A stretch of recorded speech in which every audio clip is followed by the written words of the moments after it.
Hoje estou trazendo aí uma pequena aula falando sobre a teoria e os critérios que nós devemos utilizar para analisarmos as mensagens que chegam até nós, trazidas da espiritualidade através dos nossos médiuns.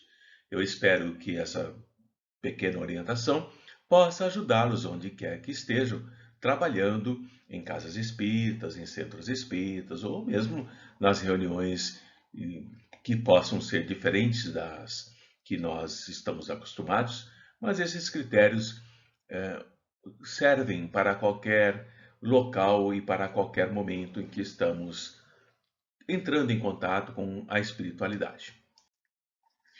É muito comum nas reuniões mediúnicas nós recebermos mensagens através da psicografia ou da psicofonia, trazendo para nós instruções gerais sobre o mundo espiritual. Nesses casos, a identidade dos espíritos comunicantes não tem muita importância.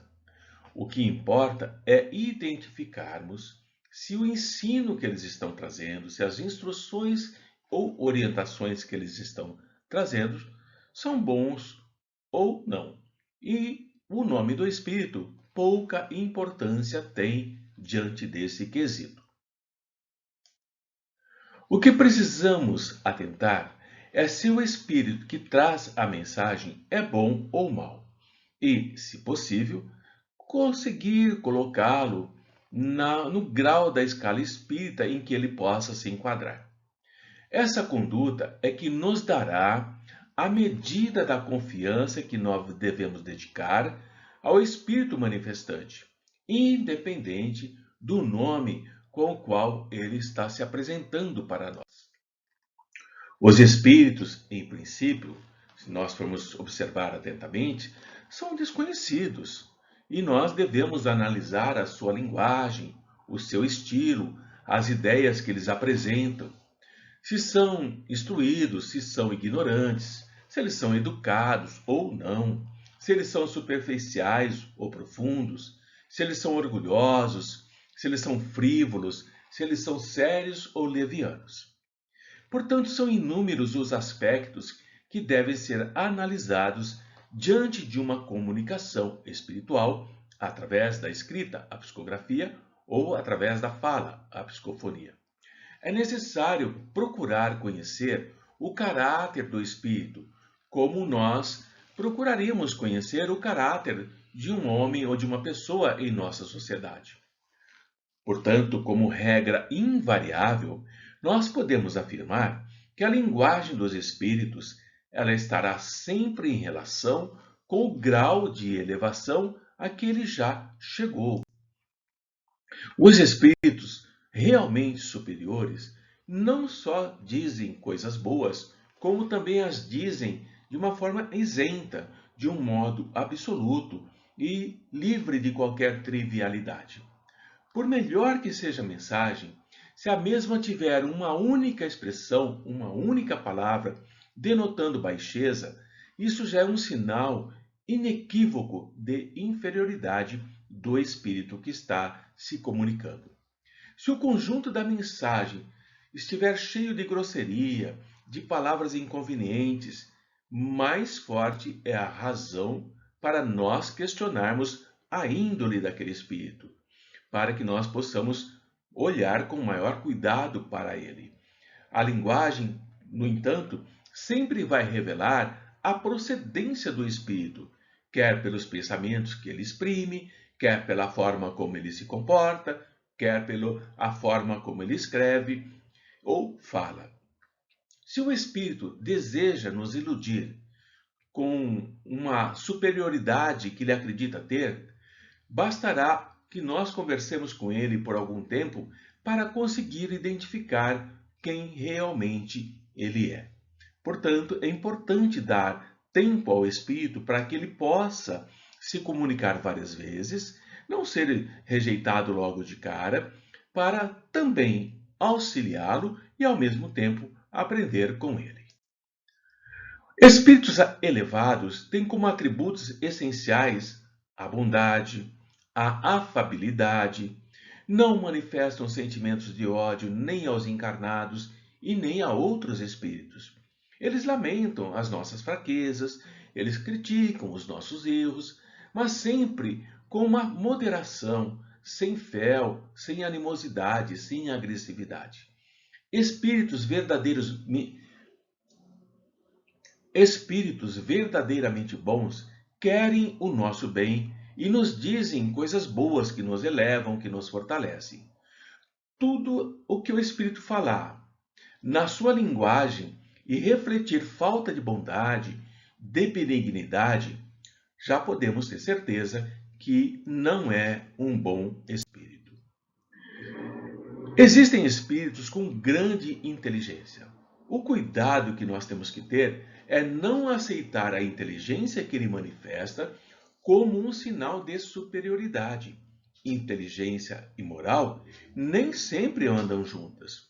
Um espírito de conhecimentos muito limitados pode ser um bom espírito afável, enquanto que um espírito inteligente e instruído pode ser um espírito inferior em moralidade e em agressividade. Portanto, qualquer que seja a confiança inspirada pelos espíritos que presidem os trabalhos em que nós estamos, nada nos impede de nós pesarmos, meditarmos, submeter ao cadinho da razão mais severa todas as comunicações recebidas, não deixar de pedir explicações necessárias para formarmos uma opinião segura, desde que um ponto pareça suspeitoso, duvidoso ou obscuro.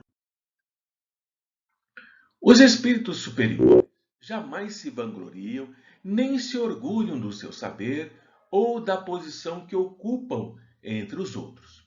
Os espíritos inferiores ou vulgares sempre vão refletir as paixões humanas. Qualquer palavra que que ele fale que denote baixeza, pretensão, arrogância, fanfarronice, acrimônia, indica inferioridade e o embuste se ele se apresentar com um nome respeitável e venerado que jamais falaria dessa forma. Nós não devemos julgar a qualidade do espírito pela forma material, nem pela correção do estilo. Nós precisamos sondar o seu íntimo, analisar as suas palavras, pesá-las friamente, maturamente e sem prevenção. A linguagem dos espíritos elevados, ela é sempre idêntica, senão quanto à forma, pelo menos quanto ao conteúdo, ao fundo. Os pensamentos são os mesmos em qualquer tempo e em todo lugar. Sempre a benevolência, sempre falando e procurando proporcionar o bem. Podem, sim, ser mais ou menos desenvolvidos, conforme as circunstâncias, as necessidades e as faculdades que eles vão encontrar para se comunicar. Porém, jamais eles serão contraditórios.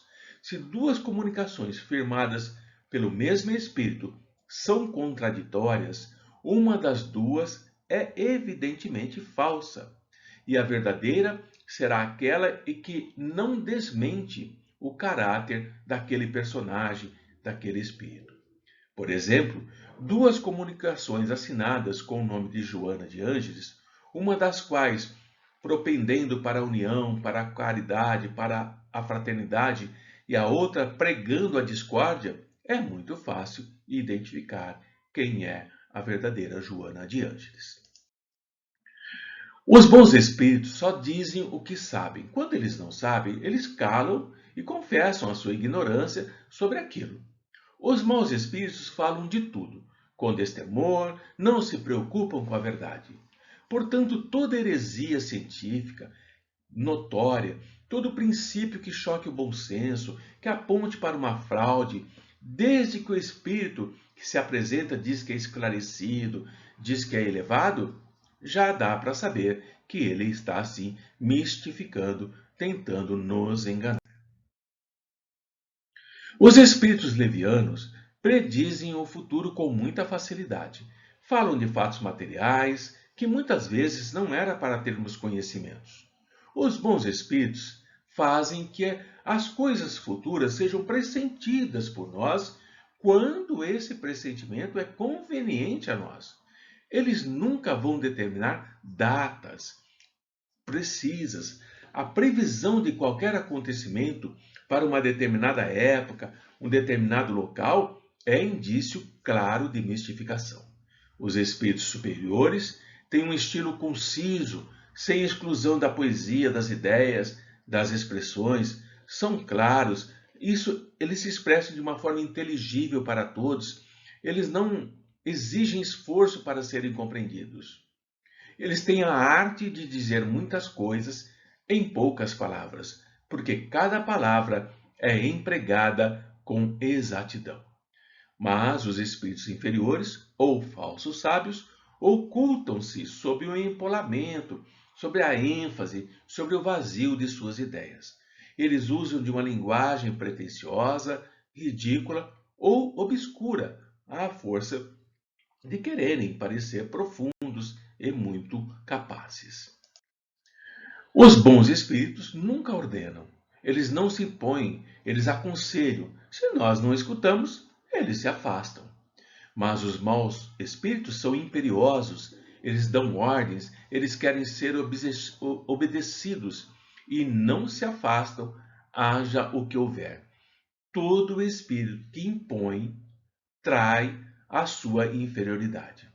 São exclusivistas e absolutos em suas opiniões. Pretendem ter o privilégio da verdade.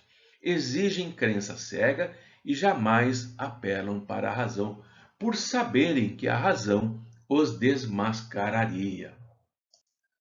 Os bons espíritos não costumam fazer lisonjas. Eles aprovam o bem feito, mas sempre com reserva. Os maus exageram nos elogios, estimulam o orgulho e a vaidade. Eles pregam a humildade, mas ao mesmo tempo eles procuram exaltar a importância pessoal daqueles a quem eles desejam conquistar. Os espíritos superiores desprezam em tudo as puerilidades da forma. Somente os espíritos vulgares ligam importância a particularidades mesquinhas, incompatíveis com ideias verdadeiramente elevadas.